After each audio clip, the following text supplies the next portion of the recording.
नमस्कार दोस्तों, स्वागत है आपको और एक नई वीडियो में। दोस्तों, सपोज कीजिए कि आपको वो हर एक चीज मिल चुकी है जिसको पाने की ड्रीम्स आप बरसों से देख रहे हैं।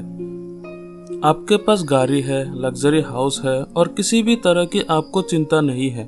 लेकिन अब आपकी एज 70 प्लस हो चुके हैं। आप ओल्ड एज की पीक पर आ चुके हैं। तो क्या आप इन सभी चीजों को एंजॉय कर पाएंगे? ऑब्वियसली यंग एज के कंपैरिजन में तो बिल्कुल भी नहीं। लेकिन ऑन एन एवरेज लोग बिल्कुल इसी ट्रैक पर चलते हैं। 22 से 23 साल की एज तक पढ़ाई, 30 से 35 साल की जॉब और बूढ़े हो जाने के बाद रिटायरमेंट का इंतजार। अब यहाँ पर अगर आप मिलियनर बन भी गए तो क्या फ़ायदा? आपकी वो एंजॉयमेंट वाली एज काफ़ी पीछे जा चुकी होगी। आज मैं आपको जिस बुक समरी शेयर करने वाला हूँ वो आपको ये सोचने पर मजबूर कर देगी कि आखिर क्यों अपनी यंग एज में ही फाइनेंशियली फ्री हो जाना चाहिए, ताकि आप अपनी यंग एज में ही इन सभी लग्जरीज को एंजॉय कर सको।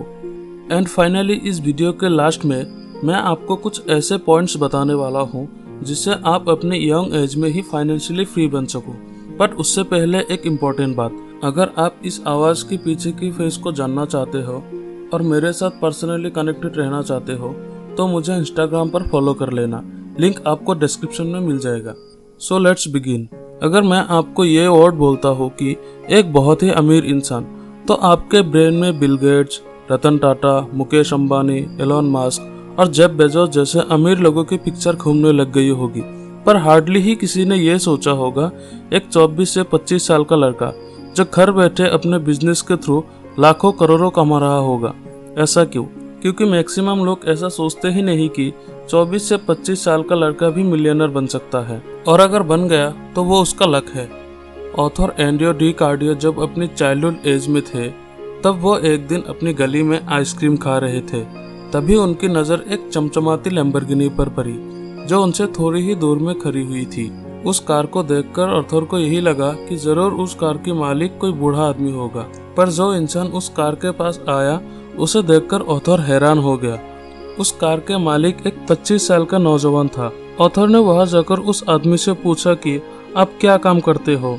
तो उस आदमी ने बताया कि मैं एक इन्वेंटर हूँ, और वो वहां से चला गया। बस तभी से ऑथर को ये यकीन हो गया कि कम एज में भी अमीर बनना पॉसिबल है। उसके बाद उन्होंने इस बारे में बहुत सोचा और रिसर्च की, कई अलग अलग बुक्स पढ़ी, लोगों के बारे में जाना, जिसके बाद उनको पता चला कि दुनिया में लोग सिर्फ 3 रास्ते पर चलते हैं, जिनमें से पहले है साइडवॉक, दूसरा है स्लो लेन और तीसरा है फास्ट लेन। तो चलिए एक एक करके हम तीनों के बारे में जानते हैं। तो सबसे पहले आते हैं साइडवॉक पर चलने वाले लोग, जिनको साइडवॉकर्स भी कहते हैं। अब ये लोग वो लोग होते हैं जिनको अपने पैसे पर कोई कंट्रोल नहीं होता। इनके हिसाब से जो कुछ है बस आज ही है, कल तो है ही नहीं। ना कोई फाइनेंशियल प्लानिंग, ना कोई फाइनेंशियल गोल। ये लोग हमेशा सैलरी टू सैलरी ही काम करते हैं। मतलब जब भी इनको सैलरी मिलता है ये लोग दिल खोलकर खर्चा करते हैं, और इतना खर्चा करते हैं कि दूसरी सैलरी आने तक उनके पास कुछ बचता ही नहीं। एंड अगर गलती से भी इनकी सैलरी रुक जाती है तो इनकी दिवालिया निकल जाता है। जिनका सिर्फ यही मानना होता है कि अमीर बनना सिर्फ एक लक है, वही अमीर बन पाता है जिसका लक अच्छा होता है। अब साइडवॉक में 2 कैटेगरी के लोग आते हैं। पहले है साइड रिच और दूसरा है साइड पुअर। साइड पुअर वही लोग हैं जिनके बारे में मैं अभी आपको बताया, लेकिन साइड रिच वही लोग होते हैं जो कि हमें दिखने में अमीर लगते हैं, बट एक्चुअल में उनके सारी अमीरी सिर्फ शो ऑफ के लिए होती है। इनकी सैलरी अगर 40,000 भी होगी तो फिर भी ये 50 से 60,000 के फ़ोन खरीदेंगे, भले ही वो फ़ोन उनको फाइनेंस ही क्यों ना करना पड़े। क्यों? क्योंकि लोगों के सामने इनको अमीर दिखना है। इन लोगों की फाइनेंशियल इंटेलिजेंस बिल्कुल 0 लेवल पर होती है। अगर आप इन लोगों को 1 करोड़ रुपए भी दे दोगे तो फिर भी वो इनको लग्जरियस खरीदने में ही खर्च कर देंगे। ऐसे लोगों की पूरी लाइफ स्ट्रगल में ही बीत जाती है और कभी भी फाइनेंशियली फ्री नहीं बन पाते। सेकंड नंबर पर आते हैं स्लो लेन पर चलने वाले लोग, जिनको स्लो लेनर्स भी कहा जाता है। ज़्यादातर मिडिल क्लास लोग इसी कैटेगरी में आते हैं। ये लोग साइड वर्कर्स में से तो मिलियंस ऑफ टाइम बेटर होते हैं। इनको एटलीस्ट अपने आने वाले कल की चिंता होती है। ये लोग जिस जॉब या बिजनेस में काम करते हैं उसमें से कुछ पैसे सेव करके इन्वेस्ट कर देते हैं ताकि उनको इन फ्यूचर एक स्टेबल और सिक्योर लाइफ मिल सके। पर ऑथर के हिसाब से अमीर बनने का ये रास्ता भी नहीं है। जैसा कि नाम से ही पता चल रहा है कि स्लो लेन। ये लोग एक टाइम पर आकर अमीर जरूर बन जाते हैं, पर तब तक ये अपने सारी यंग एज गंवा चुके होते हैं। एग्जाम्पल, मान लीजिए आपको डॉक्टर बनना है, तो इसके लिए आपको इसकी पढ़ाई पूरी करनी पड़ेगी, जिसको पूरी करने के लिए लाखों रुपए खर्च हो जाते हैं, और इवन कुछ बड़ी डिग्रीज के लिए तो करोड़ों भी। यह हम मानकर चलते हैं कि 25 से 30 की एज में आप अपनी पढ़ाई पूरी कर लेते हैं। अब इतनी एज हो जाने के बाद अगर आप किसी हॉस्पिटल में जॉब करते हैं या फिर खुद का क्लिनिक खोलते हैं, यहाँ पर आप 25 से 30 साल तक काम करोगे ही। अब इस वाली एज क्रॉस करने के बाद अगर आप फाइनेंशियली फ्री हो भी जाते हो, तो उस वक्त आपको ये लाइफ एंजॉय करने के लिए एज ही नहीं बचेगी। अब इससे मेरा यह मतलब नहीं है कि आपको डॉक्टर बनना ही नहीं है। डॉक्टर बनना लोगों का एक ड्रीम होता है, ताकि वो लोगों को हेल्प कर सके। बट अगर आप ये सोचकर डॉक्टर बनने जा रहे हैं कि डॉक्टर बन जाने के बाद आप बहुत ही ज्यादा अमीर बन जाएंगे, तो ये वाला एग्जाम्पल आप ही के लिए था। बट अगर आपको यंग एज में ही फाइनेंशियली फ्री होना है, तो इसके लिए ऑथर आपको तीसरा रास्ता रिकमेंड करते हैं, जो कि है फास्ट लेन का। इस रास्ते पर चलने वाले लोगों को फास्ट लेनर्स भी कहा जाता है। इनकी पढ़ाई स्कूल या फिर कॉलेज तक ही सीमित नहीं रहती।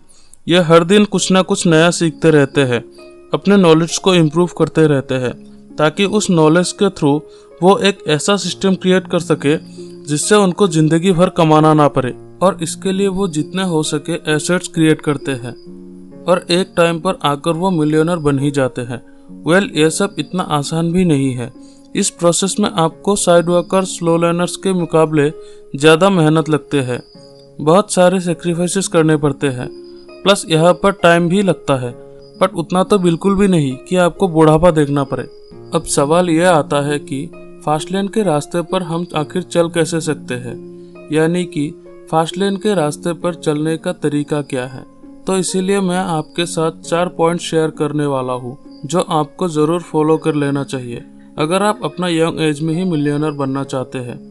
Point number 1, attack the need. आपको ऐसा सिस्टम या फिर बिजनेस क्रिएट करना होगा जो लोगों की नीड को पूरा करते हो, क्योंकि जितनी ज़्यादा वैल्यू आप लोगों को प्रोवाइड करेंगे, उतनी ही ज़्यादा आप इन फ्यूचर अमीर बनते जाएंगे। एग्जाम्पल, जब लोगों को बस या ऑटो के लिए घंटों तक वेट करना पड़ रहा था, तब उनकी इस प्रॉब्लम को ओला ने समझा और एक एप्लीकेशन बेस्ड टैक्सी सर्विस को प्रोवाइड कर दिया। और आज आप जानते हैं कि ओला कितनी बड़ी कंपनी बन चुकी है। आपको भी ऐसा सिस्टम क्रिएट करना होगा जो लोगों की ज़रूरतों को पूरा करते हो। जितने बड़े लेवल पर लोगों की प्रॉब्लम होगी, वो सॉल्व करने के बाद आप उतने ही बड़े लेवल पर अमीर बनते चले जाएंगे। दूसरा पॉइंट है हाई एंट्री बैरियर बिजनेस। अब इसको कुछ इस तरह समझते हैं कि मान लीजिए कि आपने एक कपड़े की शॉप खोली, तो आपको क्या लगता है कि वो खुलते ही फेमस हो जाएगी? बिल्कुल नहीं। आपके जैसे हजारों लाखों और लोग भी हैं जो ऑलरेडी उस काम को पहले से ही करते आ रहे हैं, और ये लोग अपने कॉम्पिटिटर्स हैं। अब अगर आपको अपने कॉम्पिटिटर्स को बीट करना है, तो कुछ ऐसी यूनिकनेस अपने प्रोडक्ट में लानी होगी जो बाकी लोग लाने के लिए सोच भी नहीं सकते। तभी आपके बिजनेस इतने कंपटीशन में भी ग्रो कर पाएगा। थर्ड पॉइंट है स्केलेबिलिटी। आपके पड़ोस वाली किराने की शॉप भले ही कितनी बड़ी है, पर उसके मालिक इतना अमीर नहीं है जितना कि जेफ बेजोस है। Reason scalability. आपके पड़ोस की दुकान सिर्फ एक पर्टिकुलर एरिया को ही कवर कर पा रहे हैं, पर अमेजन के थ्रू आप पूरे वर्ल्ड में कहीं भी शॉपिंग कर सकते हैं।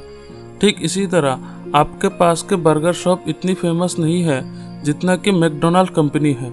बर्गर तो दोनों बनाते हैं, बट मैकडोनाल्ड ने अपने आप को स्केल की हुई है, जिससे पूरी दुनिया के लोग उस कंपनी को जानते हैं। तो इसीलिए ऑथर हमको रिकमेंड करते हैं कि जितने बड़े लेवल पर आपका बिजनेस स्केल होगा, उतने ही आपके बिजनेस ग्रो होने के चांसेस बढ़ जाएंगे।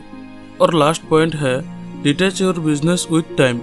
मतलब आपको कोई ऐसा बिजनेस क्रिएट करना होगा जो कि सोते वक्त भी आपके लिए पैसा बनाते रहे। एग्जाम्पल, अगर आप फ्लिपकार्ट या अमेजन पर सेलर है, तो लोग कभी भी आपके प्रोडक्ट को खरीद सकते हैं, वो भी बिना आपके वहाँ इन्वॉल्व हुए। या फिर एक घर खरीद कर रेंट पर दे देना, यह भी आपको बिना किसी मेहनत के पैसा आता रहेगा। ठीक इसी तरह और भी बहुत एसेट्स है जो कि 24 आवर्स आपके लिए पैसा बनाते रहेंगे, वो भी आपके ज़्यादा बिना इन्वॉल्व हुए। जिनमें से टॉप 10 एसेट्स के बारे में मैंने एक वीडियो में बताई हुई है। इस वीडियो के लेफ्ट में आपको वो वीडियो मिल जाएगा, या फिर डिस्क्रिप्शन में लिंक दी हुई है, आप वहां से देख सकते हैं। अगर आप ऑलरेडी लाइक कर दिया है तो नीचे कमेंट कर दीजिए, और अगर आप इसी तरह की वीडियो पसंद करते हैं और आप अपना नॉलेज बढ़ाना चाहते हैं तो हमारे चैनल को सब्सक्राइब करके बेल आइकन को प्रेस कर दीजिए। मिलते हैं नेक्स्ट वीडियो में। धन्यवाद।